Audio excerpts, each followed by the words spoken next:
Hello friends, आता मी दाखवत आहे तुम्हाला काही अजून इयरिंग्स जे आपले मागच्या व्हिडिओमध्ये राहिले आहेत. आता हे कृष्णाचे इयरिंग्स आहेत. किती सुंदर आहेत बघा. त्याच्यावरती हा असा मोर दिलेला आहे खाली. दिसतोय का मोर तुम्हाला? खूपच सुंदर आहे बघा.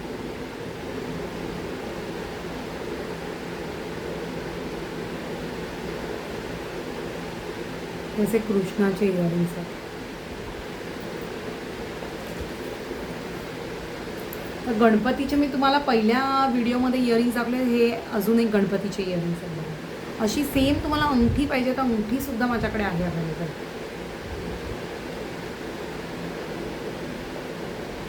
हे एक दुसरे गणपतीचे कानातले आहेत.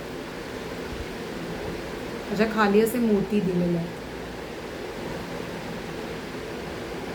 खूपच सुंदर आहे ते पण. मगाशी तुम्हाला मी मोत्याचे कानातले दाखवले ते रेडमध्ये होते. हे रेड ग्रीन कलरमध्ये अप्रतिम. लटकनमुळे ना खूपच सुंदर वाटतं हे कानातले. ऑर्डर करण्यासाठी मला व्हॉट्सॲप करा हां, नक्की. माझा नंबर यूट्यूबवरती दिलेला आहेच.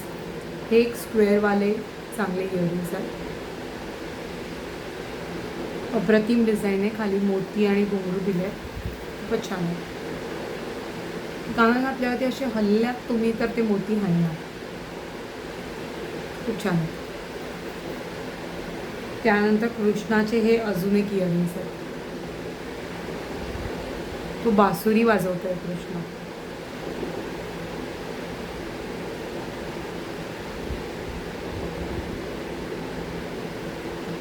त्यानंतर स्क्वेअर शेपमध्ये आपल्याकडे अजून एक इयरिंग्स आहे. ते राऊंड शेप घालून काही लोकांना कंटाळा आलेला असतो, तर हे स्क्वेअरमध्ये दिलेलं आहे. फ्लावरचं डिझाईन आहे मध्ये आणि आयताकृती येते. स्क्वेअर पण म्हणता नाही येणार, आयताकृती हे इयरिंग्स दिलेले आहे. त्यानंतर हे असे लटकनचे एक इयरिंग्स आहे. हे पण चांगलं आहे. अप्रतिम आहे. त्यानंतर हे असे डायमंड वर्क प्लस अँटिक लुकवाले असे लॉंग इयरिंग्स आहेत. हे पण खूप छान दिसते. लटकनवाले इयरिंग्स जे घालतात त्यांना खूपच अप्रतिम वाटतात. त्या लोकांना हँगिंगच इयरिंग्स आवडतात. आता मी पुढच्या व्हिडिओमध्ये तुम्हाला काही मंगळसूत्र दाखवणार आहे आणि डायमंडवाले कानातले दाखवणार आहे. तर नक्की माझे व्हिडिओ बघायला आणि माझ्या चॅनलला सबस्क्राईब करायला विसरू नका. थँक्यू.